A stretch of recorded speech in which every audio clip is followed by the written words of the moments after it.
Assalamualaikum.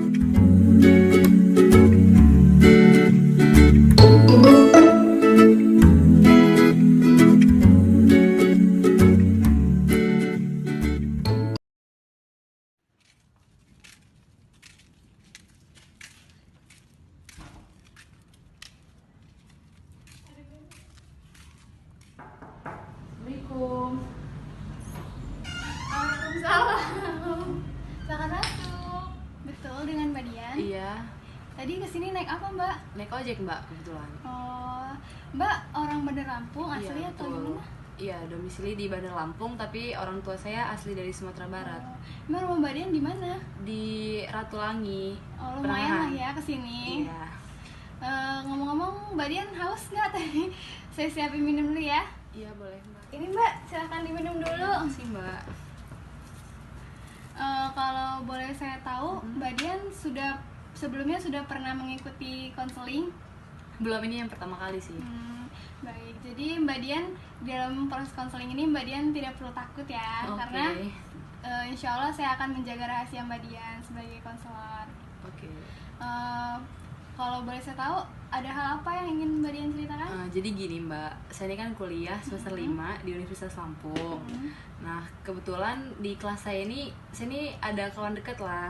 Nah, tapi dia ini kayak gimana ya, sama saya ini kayak saya tuh nggak boleh main sama yang lain gitu. Dia tuh kalau saya main sama yang lain kayak gimana, saya nggak betah berteman seperti itu Mbak. Jadinya ganggu ke kuliah saya, jadi saya tuh kayak males masuk kuliah gitu. Mungkin ada penyebab dia seperti itu sama Mbak. Nah, kalau masalah itu sih saya kurang tahu. Mungkin dia nggak ada teman dekat selain saya sih. Jadi intinya permasalahan Mbak ini risih dengan teman yang seperti seperti itu, itu. iya. Mungkin saya bisa paham ya, bisa merasakan gitu apa yang Mbak rasakan tentang memiliki teman seperti itu. Dan bagaimana rencana Mbak selanjutnya menanggapi teman Mbak itu? Saya sih kayaknya gimana ya Mbak, kalau saya pingin menjauh tapi nggak bisa, dia tuh kayak nahan saya gitu lah. Nah, tapi saya juga nggak nyaman gitu sikap dia kayak gitu ke saya. Itu kayak mana tuh Mbak? Mungkin Mbak harus berbicara dulu ya kepada teman Mbak. Mbak harus berbicara empat mata, berbicara apa yang unek-unek Mbak keluarkan, dan kita lihat respon teman Mbak, apakah dia bisa mengerti keadaan Mbak atau tidak itu. Iya, nah terus misalkan nih Mbak, cara itu udah saya lakukan, tetapi dia nih kayak malah nggak nerima saya ngomong itu. Saya sampaikan kalau saya tuh risih, dia tuh sikap dia tuh seperti itu ke saya, dia nggak nerima tuh Mbak. Tapi dia juga nggak mau menjauhi saya. Itu bagaimana Mbak? Saran saya sih kita harus ya sebenarnya harus dibicarakan kembali dengan teman Mbak dan harus dikasih tahu baik-baik bahwa konsekuensinya itu ada loh. Kalau kamu tetap bersikap seperti itu, saya akan menjauh gitu. Jadi kamu harus bersikap seperti yang biasa agar kita tetap bersama gitu. Iya, nah inti itu coba saya lakukan ya Mbak. Tapi harus pelan-pelan sih, soalnya dia tuh gimana ya, kayak keras kepala gitu orangnya. Kayak nggak bisa nerima masukan orang tuh, kayak dia tuh harus merubah itu. Dia nggak bisa nerima itu, pokoknya dia kekeh, pokoknya ya yang gue lakuin ini bener. Dia seperti itu sih orangnya. Sulit sifat teman Mbak ya. Bagaimana selanjutnya Mbak tetap ingin berteman dengan dia atau memutuskan hubungannya?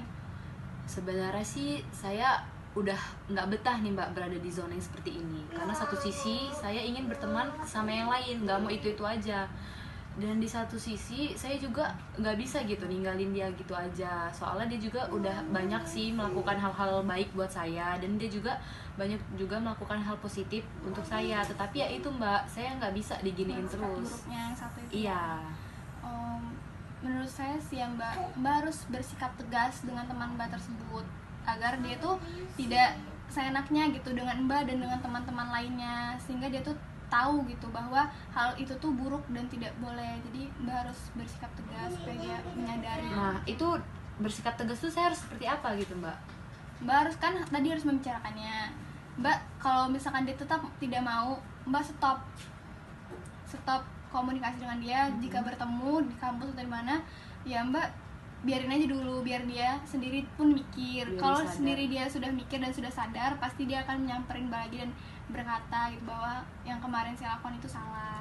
kurang lebih sih seperti itu. Iya, nanti saya bakal coba ya Mbak ngelakuin itu. Baik, nanti saya akan mencoba melakukan saran yang telah Mbak berikan kepada saya. Oke, terima kasih.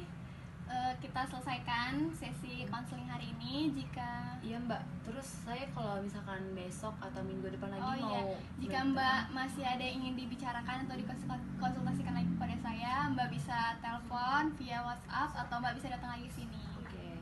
Terima kasih. Saya antar ke depan. Terima kasih Mbak, saya sudah cukup lega. Sama-sama. Saya antar.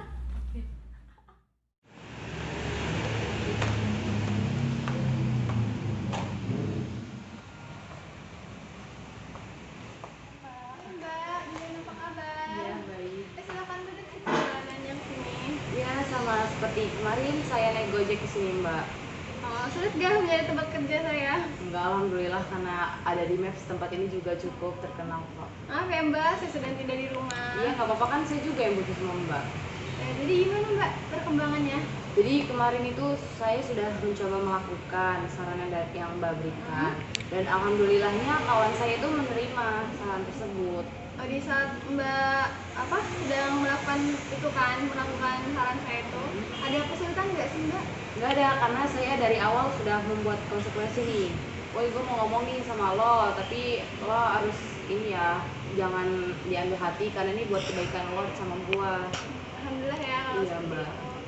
Dan teman Mbak apakah sudah bisa berteman dengan teman lainnya gitu? Alhamdulillah sih setelah saya beri pengertian tersebut dia sudah mulai membuka diri gitu. Karena saya benar-benar kayak gimana ya, kemarin itu ya lu juga jangan kayak gitu dong, saya tengah setaunya. Bagus Mbak, hebat Mbak bisa memberitahu teman yang katanya keras kepala itu. Iya Mbak. Bagaimana tentang kuliah Mbak?